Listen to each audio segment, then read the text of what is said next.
like to talk now about a very interesting crash of an airplane. I study crashes a lot every year, try to learn from the experiences of crews and the decisions they've made, try not to repeat their mistakes, try to duplicate their successes. And this is a very interesting crash. It was United Flight 232. It was on July 19th, 1989. I'd been hired at United for about 3 years at this point. This was a DC-10 flying from Denver to Chicago. There were 296 people on board, passengers and crew. It was Children's Day at United, so a child's ticket cost only a penny. So there were 52 children on board, many of them unaccompanied.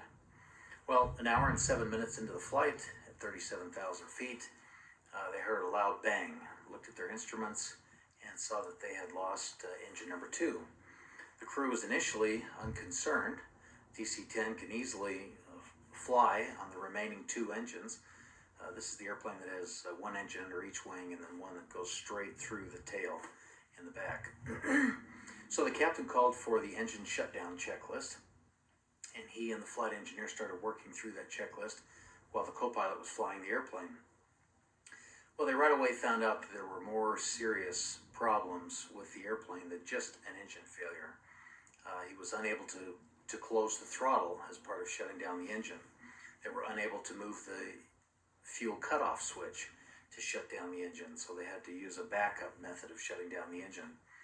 And about that time, when they were completing this checklist, the flight engineer said he had no hydraulic pressure.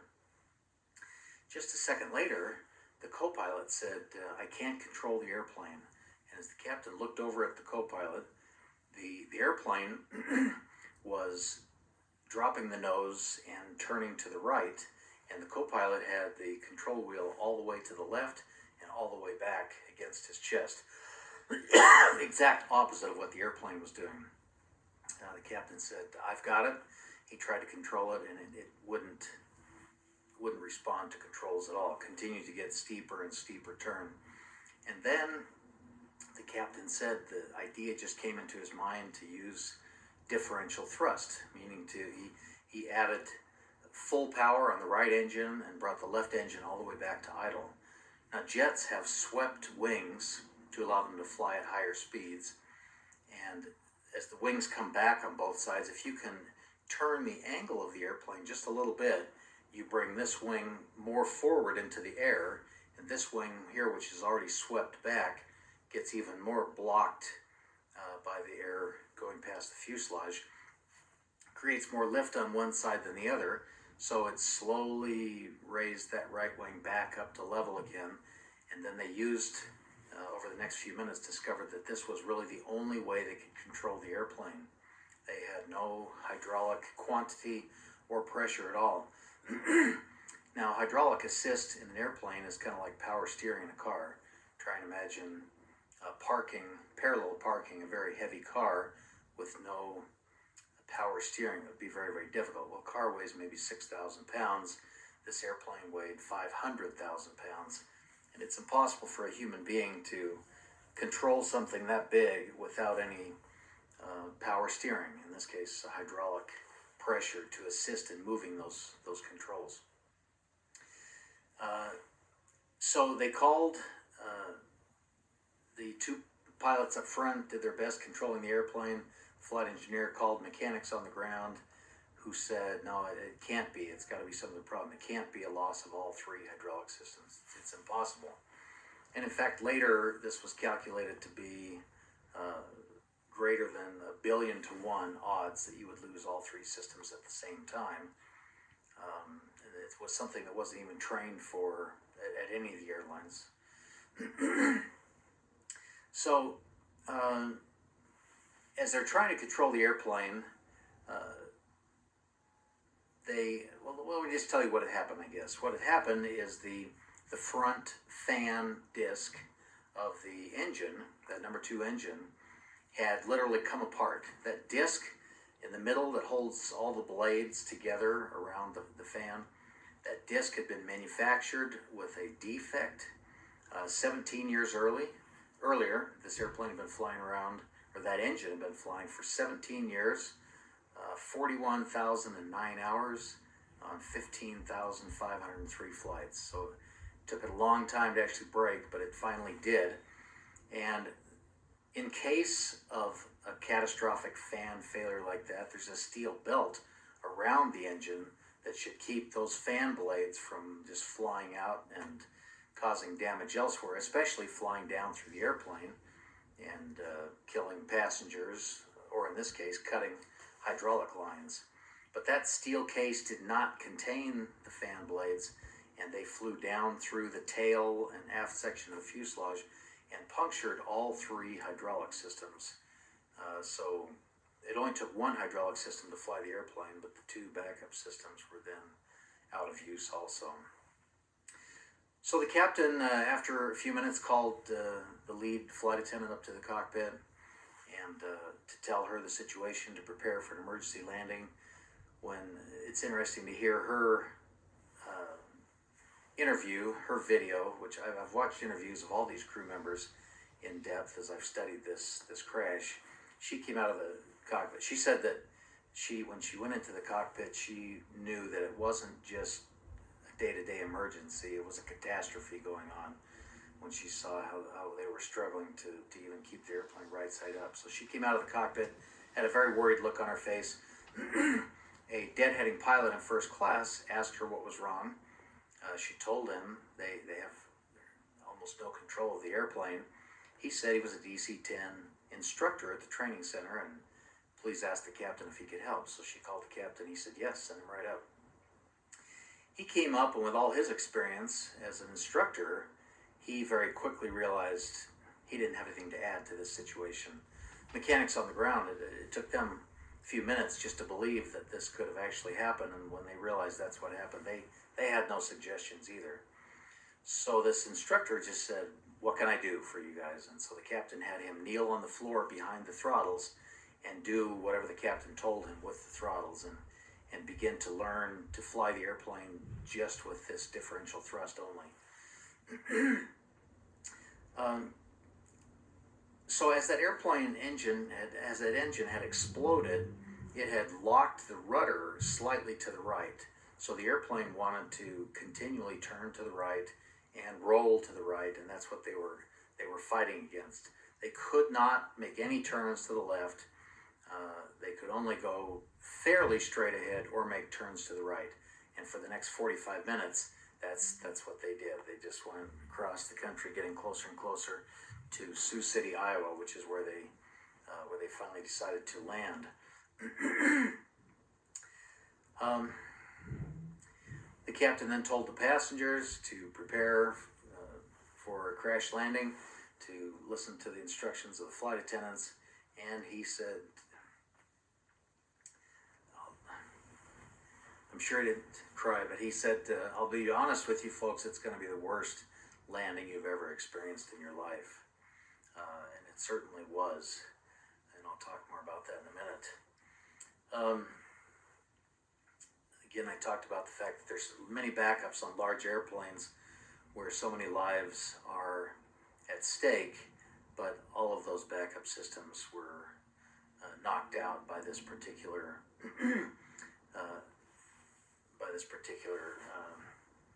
engine failure.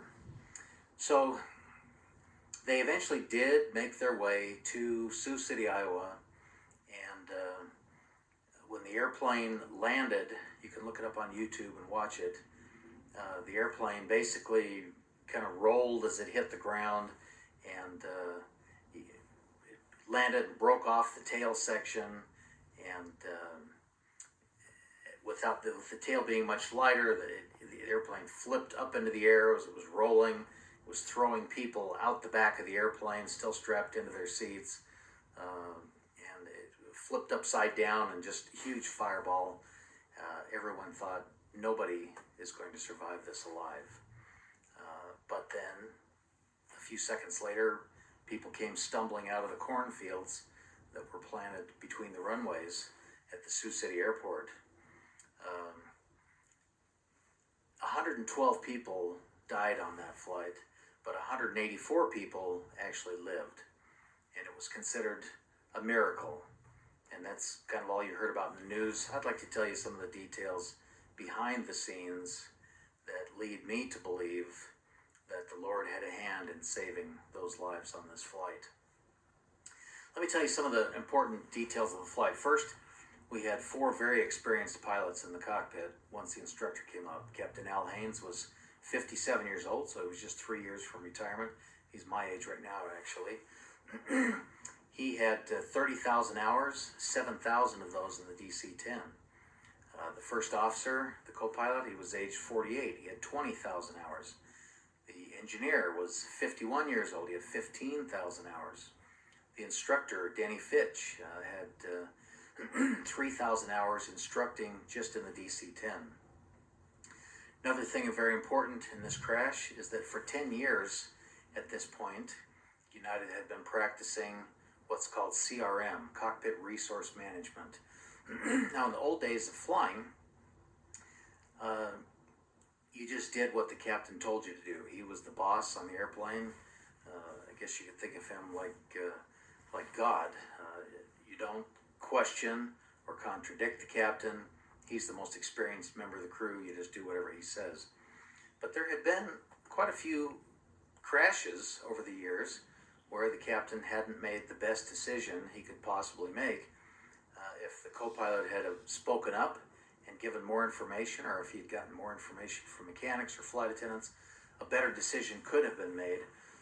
So United had implemented this method of cockpit resource management where, yes, the captain makes the final decision, but it's his duty to draw out as much information as possible from the other crew members. This had been in effect for 10 years at this point and was becoming very, very effective in cutting down on the number of accidents and making much better decisions. That same type of resource management is now spreading to the medical industry, especially in the operating room, where in the past the surgeon was considered unquestionable, but many mistakes have been made over the years, and now surgeons are being taught to draw as much information as they can from their nurses, the anesthesiologists, and others in order to make the best decisions possible. Anyway, so this good method of communication was in force among these 4 pilots. Even with all that experience, Captain Haynes, when he was asked, "Why did you land at Sioux City?" he said on a number of occasions, "That's where the airplane went, and we just kept it flying until it got there." I mean, they're really, really emphasizing the small amount of control that the crew had over the airplane. He talked about how the airplane almost flipped upside down 4 times. If at any one of those times it would have gone upside down, it would have been over for everybody. He also talked about how he was inspired to use differential thrust, didn't really know why, it just came into his mind. I think that was inspiration, and he did also.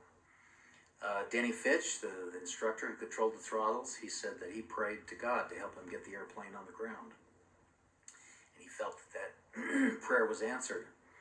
Another thing is the location was good. They were over the flat Midwestern United States. If they had been over the mountains or out over the ocean, would not have had the same outcome. The weather was good. Normally in the afternoons, in the summer, there's always a thunderstorm somewhere. There's always some clouds building up from the humidity in the Midwest. On this particular day, it was clear, unlimited visibility, not a cloud in the sky. If they'd had to fly through any kind of turbulence induced by clouds or any kind of a thunderstorm, it would not have been controllable. They had so little control of the airplane. The time of day was good. They landed during the daytime. If this had been at night, when they actually got to the Sioux City airport, the only runway they could line up for at all was a closed runway, so it had no runway lights, and at nighttime they wouldn't even have seen the airport, so they would have just been landing somewhere in a cornfield. So the time of day was good. They had an excellent, calm air traffic controller. Ironically, he had moved to Sioux City 1 month before this accident because he said his last station was too stressful. But the stress of working at some busier airport someplace had trained him well, and he was very, very supportive of the crew. He gave them a lot of information that the regular controller might not think to give you as you're flying along. When it looked like they weren't going to make the airport, he called the police and got them to close down a 10-mile stretch of the freeway so that the airplane could possibly land on the freeway. He did all kinds of things that helped make this experience successful for them. The way the airplane landed was a blessing. I'm going to get kind of complicated here, but airplanes are subject to what's called fugoid oscillations, which means if you're flying at a certain speed, an airplane is not perfectly stable. If you just let go of it, it will tend to maybe drop the nose and speed up a little bit, and then as it does that, more lift will be created by the tail to lower the tail, and then the airplane will climb and slow down, and then it will lower the nose and speed up, and then stable airplanes have very small oscillations, but this airplane was going through pretty big oscillations this day, especially in this configuration, and through the entire flight it was experiencing these oscillations as well as trying to roll upside down on its right side.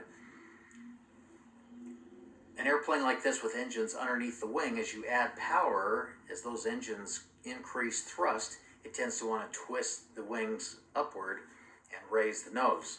So as the nose would lower, they would add power to bring it back to straight. As the nose would get up high in the air, they would be reducing thrust to get it to come down again. It's going through these oscillations about every 30 seconds or so. And as they came in for a landing, if you watch it on YouTube, it doesn't look like it. It just looks like a beautiful approach. From that angle, it was kind of deceptive outside the airport security fence where the TV cameras were rolling.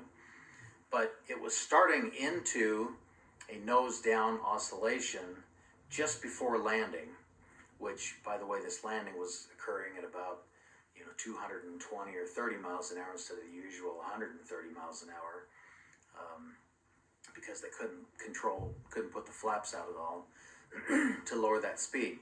But as the nose started to drop, they tried to raise the nose at the last minute by pushing the power up on both engines. But for the only time in the flight, the engines responded at a different rate. The left engine came up faster than the right one, causing the airplane to roll even more to the right, and the nose kind of continued to drop. Well, that was what they were not trying to do, but that actually was a blessing because it allowed them to land on the right wing and on the landing gear, and as the action of shearing that wing off as it got dragged into the ground absorbed a lot of the impact of the airplane hitting the ground, made it more possible for people to survive. And by shearing that wing off and losing it behind you, much of the fireball of all the gasoline was left behind them as they then continued to crash down the runway. So that was a blessing.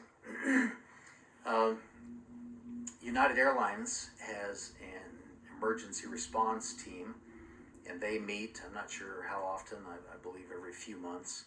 They were meeting in Chicago at the time this accident happened. This consists of members of the union and management and other interested parties.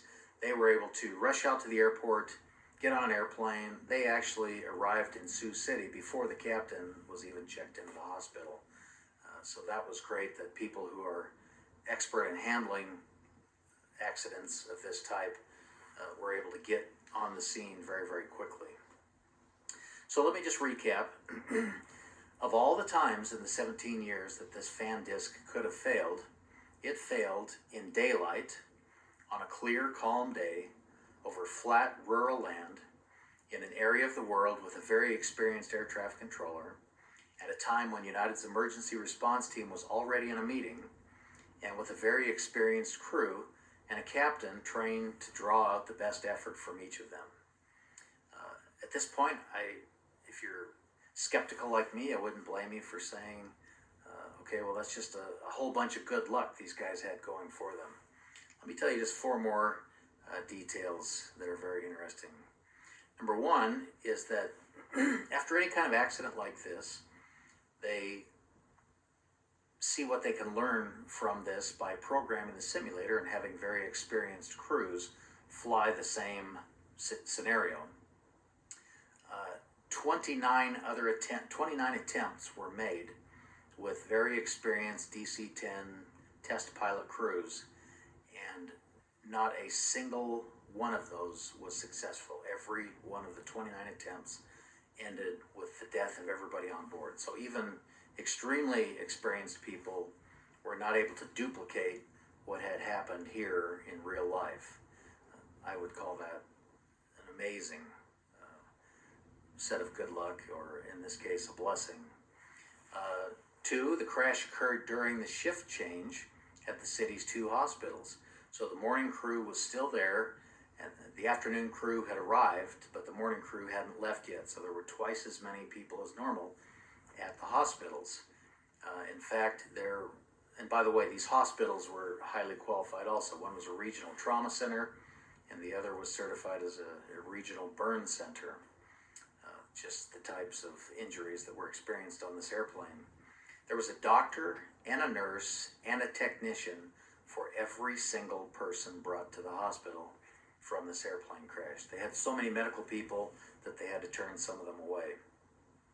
400 people, when they saw this on the news, just immediately went downtown, lined up at the blood bank, even though there had been no call for blood given yet. They just felt inspired to go and do this. Another very interesting fact was that the Iowa National Guard was at the airport that day. They drilled once a month, and today was their drill day. And so this closed runway that the DC-10 landed on was close to their hangar. So there were 285 able-bodied men and women able to just run out into the cornfields and pull people out of this burning airplane. That added greatly to the success rate of this particular crash.